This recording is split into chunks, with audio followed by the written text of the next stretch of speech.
Keputusan Indonesia menahan ekspor beras ke Malaysia menunjukkan bahwa kekuatan pangan kini menjadi instrumen strategis. Negara tetangga kita yang namanya Malaysia ternyata sebentar lagi krisis beras. Lu tahu nggak di sana banyak petani-petani di Malaysia itu sekarang gagal panen dan mereka sebentar lagi bakal menangis parah karena mereka wajib impor beras dari Indonesia, guys. Dan gak kaleng-kaleng jumlahnya 200.000 ton. Ini artinya nilainya triliunan, guys. Tapi sayang guys. Malaysia ini udah tahu ya negaranya bentar lagi kolaps, tapi kok mereka malah jual mahal. Mereka malah berniat ngibulin Indonesia, guys. Guys, ini negara tetangga kita, Malaysia, benar-benar bikin heboh lantaran penawaran atau permintaannya tidak masuk logika. Bagaimana bisa, teman-teman? Ini Malaysia diketahui saat ini sedang dilanda krisis pangan. Jadi mereka ketahanan pangannya itu sedang berada di level kritis. Nah, alhasil negara-negara lain yang biasa mengekspor berasnya ke Malaysia ini menghentikan ekspor berasnya karena memang krisis ekonomi sedang melanda dunia. Salah satu negara yang masih teman-teman berhubungan baik dengan Malaysia kan itu Indonesia. Mereka itu menawar beras premium Indonesia dengan harga beras raskin yaitu hanya 10.000. Sedangkan kan di pasaran harganya itu 15.000. Alhasil pemerintah Indonesia menolak tegas permintaan dari Malaysia. Kok bisa ya ini Malaysia ingin beras premium Indonesia, beras terbaik, tapi dengan harga yang sangat murah? Kan itu nggak masuk logika dan hal ini bocor ke publik, teman-teman. Menunjukkan bahwa ya pemerintah Malaysia itu sedang tidak baik-baik saja. Ya, bagaimana bisa kita mau mengekspor beras terbaik kita dengan harga yang di bawah standar? Sudah regulasinya ribet, teman-teman. Harus ini, harus itu. Harganya juga anjlok. Ya, mending kita ekspor ke negara-negara lain yang lebih menghargai produk-produk Indonesia. Iya enggak? Ini Malaysia, teman-teman, sudah krisis, minta bantuan, ngegetok harga. Ya, harganya pengen murah. Kok bisa ya? Ini menunjukkan bahwa pemerintahnya sedang tidak baik-baik saja dan mungkin ya sudah mulai kolaps. Nah, apakah Malaysia, teman-teman, akan segera bangkrut? Nah, kalau misalnya negara Malaysia ini bangkrut, mungkin nggak kalau Malaysia bubar? Dan negara-negara seperti Sabah dan Sarawak, apakah akan memilih untuk gabung dengan Indonesia? Wah, ini bakal sangat lebar sekali pembahasannya. Karena itu, mending kita simak dulu saja, teman-teman, informasi terkait ya permintaan ngawur ini mabuk cubung kayaknya ya pemerintah Malaysia itu. Kita simak dulu deh informasi selengkapnya. Black kita masih lagi import dari luar, khususnya dari Indonesia. Jadi ada bergantungan kepada bekalan yang diberikan. Artinya kita perlu mengimport lebih kurang 30%. Kebanyakannya sudah tentu daripada Indonesia. Dalam sepekan terakhir, harga santan melonjak hampir 2 kali lipat, menciptakan kegelisahan di tengah masyarakat yang selama ini mengandalkan bahan pokok tersebut untuk masakan sehari-hari. Kabar itu menyebar dengan cepat. Indonesia resmi menghentikan ekspor kelapa mentah sebanyak 50.000 ton. Keputusan tersebut, meski penting bagi rakyat Indonesia, langsung memicu efek domino di Malaysia. Dalam hitungan hari, harga santan di Malaysia naik lebih dari 80%. Para pedagang kecil yang bergantung pada kelapa untuk usaha mereka terpukul hebat. Restoran terancam mengurangi menu atau menaikkan harga. Industri makanan skala menengah mulai memangkas produksi.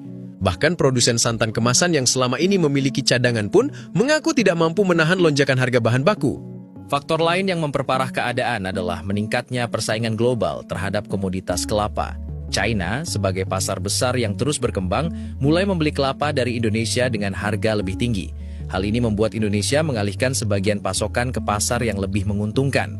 Dengan daya tawar yang lebih besar, China bersedia membayar lebih mahal dan hal itu membuat Malaysia tidak lagi bisa menikmati harga murah seperti sebelumnya. Pemerintah Malaysia pun mulai bergerak. Lembaga Pemasaran Pertanian Persekutuan atau Farma berupaya meningkatkan pembelian kelapa tua dari Indonesia. Namun langkah ini menghadapi tantangan besar karena Indonesia sendiri sedang menahan ekspor. Indonesia ingin memastikan bahwa kebutuhan dalam negeri adalah prioritas utama. Dengan tindakan ini, Indonesia menyampaikan pesan bahwa komoditas strategis seperti kelapa tidak lagi bisa dianggap remeh atau diperlakukan sebagai barang murah. Dan berterima kasih karena Pak Menteri Pertanian Republik Indonesia sedia menerima kunjungan daripada Menteri Pertanian dan Keterjaminan Makanan Malaysia. Kami telah berbincang perkara-perkara utama, terutama sekali saya mengucap tahniah dan kekaguman perubahan khasnya teknologi pertanian di Indonesia ini, terutama penghasilan padi yang berlipat ganda, kenaikan yieldnya, hasilnya per hektar, dan sehingga penduduk yang begitu ramai Indonesia berjaya mencukupkan makanan utamanya beras kepada rakyat dan juga insya-Allah sampai ke peringkat mampu ekspor. Oleh itu kita akan berusaha supaya berlaku pertukaran teknologi ataupun bimbingan bersama, supaya kita juga akan berusaha untuk mendapat segala bentuk teknologi baru hal pertanian khasnya padi, ikan, grain corn dan berbagai lagi antara dua negara jiran yang paling akrab, iaitu Malaysia dan Indonesia.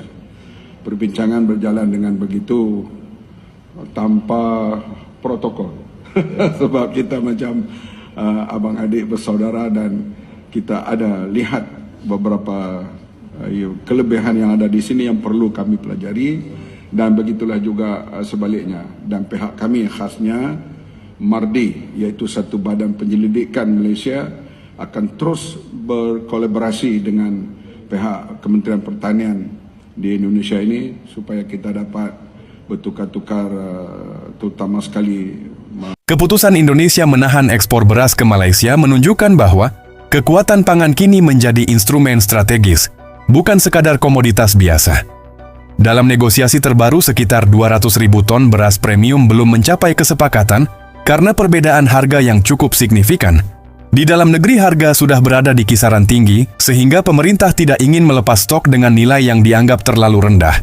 Sementara itu, Malaysia menghadapi tekanan produksi akibat perubahan iklim dan ketergantungan impor. Situasi ini menegaskan bahwa stabilitas pangan bukan hanya soal ketersediaan, tetapi juga soal daya tawar. Guys, gila guys, ngeri banget ini guys. Negara tetangga kita yang namanya Malaysia ternyata sebentar lagi krisis beras.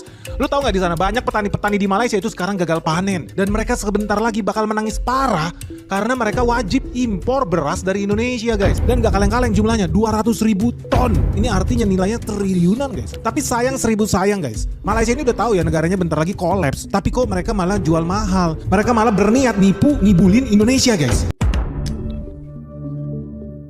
Jadi teman-teman, resmi nih ya, negara Malaysia tetangga kita itu kan sedih banget. Mereka itu udah menggadaikan negaranya ke Amerika Serikat. Mereka udah menjadi anjing peliharaan George Soros. Dan yang paling sedih lagi apa? Mereka sebentar lagi juga gak bisa kasih makan rakyatnya. Dan mereka punya produksi beras ternyata seiring waktu semakin nyungsep. Minus terus, turun terus. Ya mungkin karena mereka gak punya menteri pertanian yang brilian seperti kita punya Amran. Apa yang terjadi di Malaysia? Nah buat teman-teman di sini yang ada di Malaysia, lo harus siap-siap dengerin ramalan Benix. Karena ramalan Benix terbukti betul. Dan ini yang akan terjadi sama negara lu guys. Kenapa lu harus buru-buru minta tolong sama Indonesia? Karena kalau hari ini lu masih hahaha kesenengan, lu merasa aman, percayalah itu tidak akan terjadi dalam 3 bulan ke depan. Jadi karena apa? Aliran air dari sungai-sungai yang selama ini membawa air segar ke bendungan muda ternyata makin lama makin kering, makin menyusut. Artinya makin kering. Dan kita belum sampai di titik El Nino guys. Kita ini masih di pintu gerbang El Nino by the way teman-teman yang di Malaysia. Nah lu pasti tahu dong maksud gue bikin video ini apa? Lu harus segera bertobat guys. Jangan sampai lu terlalu belagu karena menteri-menteri lu gak mau mengaku salah bahwa Benix yang benar. Ujung-ujungnya apa? Negara lu bakal punah guys. Lu bakal mengalami krisis terbesar sepanjang sejarah Malaysia. Makanya lu gak usah heran kalau Malaysia ya mau gak mau harus datang ke Indonesia, ngemis-ngemis beras sama Indonesia. Karena cadangan beras Indonesia kalau Malaysia tambah nyungsep, Indonesia tambah banyak. Cadangan beras Indonesia per bulan April kemarin ini sudah tembus 5 juta ton guys. Ini tertinggi sepanjang sejarah. Wah kita udah siap nih guys. Karena kan besok terjadi perang nuklir sekalipun orang-orang di Malaysia berubah jadi kecoa, Indonesia ya kita lagi makan nasi goreng guys. Karena cadangan beras kita masih banyak, masih berjuta-juta ton. Tapi gue jadi sedih di sini. Kenapa? Karena sebetulnya Indonesia bisa menyelamatkan rakyat Malaysia guys. Nah menurut teman-teman gimana? Sebaiknya kita tolong gak nih Malaysia? Dibanding mereka nanti nangis-nangis di jalan, kelaparan, gak bisa makan, gak bisa belajar, kan kasihan ya. Lu pikir dong ada jutaan rakyat di sana, anak-anak kecil yang harus kita kasih makan guys. Tapi yang jadi aneh ya, Malaysia ini suka banget loh menyalahgunakan kebaikan hati Indonesia. Kita udah mau berbaik hati berbagi beras kita di sana, kita berkelimpahan, tapi ternyata disalahgunakan guys. Apa yang terjadi? Lu lihat, ternyata Malaysia udah tahu negaranya kekeringan, negaranya kesulitan, tapi memang mereka dasar gengsinya keterlaluan. Apa yang dilakukan? Mereka nawar beras kita di harga murah. Asli kesel banget nih gue liatnya. Lu lihat nih, ditawar murah. Lu lihat nih, breaking news bisnis.com. Republik Indonesia belum sepakat ekspor beras ke Malaysia gara-gara ditawar murah. Suara.com, ekspor 200.000 ton beras Indonesia ke Malaysia terganjal. Gara-gara apa? Harga penawarannya terlalu murah bro. Gue jadi penasaran nih, negosiator Malaysia yang dikirim mama di pasar apa gimana? Ya teman-teman, sudah kita dengarkan ya itu informasinya. Ternyata ya gila banget teman-teman. Ini kok ada penawaran segila itu, di mana Indonesia saja teman-teman jual beras raskin, jual beras subsidi 12.000 per kilo. Ini Malaysia minta beras premium top ya. Ini bukan beras premium biasa, beras premium top ya, tingkat atas dengan harga di bawah 10.000. Yang mending nanam sendiri saja sana kalian, itu pemerintah Malaysia. Saya nggak menyebut semua pejabat Malaysia kayak gitu ya, tapi ya yang kemarin berunding dengan Bulog Indonesia, yang tanam aja sendiri, bisa nggak? Nih, kalau perlu kita kasih bibitnya, kita kasih tutorialnya lah. Kalian tanam sendiri saja di lahan-lahan kalian. Jangan kalian ya desak-desak kami buat jual murah beras premium kami, yang mending dijual saja ke negara-negara lain. Karena Eropa, Amerika, teman-teman, ya Asia, Jepang juga sangat menyukai beras premium Indonesia. Indonesia itu memang berbeda, teman-teman. Kalau ekspor pasti barang-barang terbaik yang kita gunakan. Ya kalau di dalam negeri ya mungkin sisa-sisa premiumnya. Tapi ya yang jelas Indonesia punya kualitas teman-teman. Memang kita belum punya EV, belum punya mobil listrik atau mobil dengan merek kita sendiri. Tapi olahan produk pertanian kita itu top-top global teman-teman. Ya gimana menurut kalian? Kasih nggak teman-teman beras premium harga di bawah 10.000? Ya ngaca dulu deh ini Malaysia ini. Ampun, gila banget. Ya itu informasi kita hari ini. Terima kasih teman-teman. Kita bakal lanjut di video selanjutnya. Karena itu jangan lupa subscribe dan nyalakan lonceng notifikasinya ya, biar nggak ketinggal informasi menarik lainnya dari Kajian Online. Assalamualaikum warahmatullahi wabarakatuh.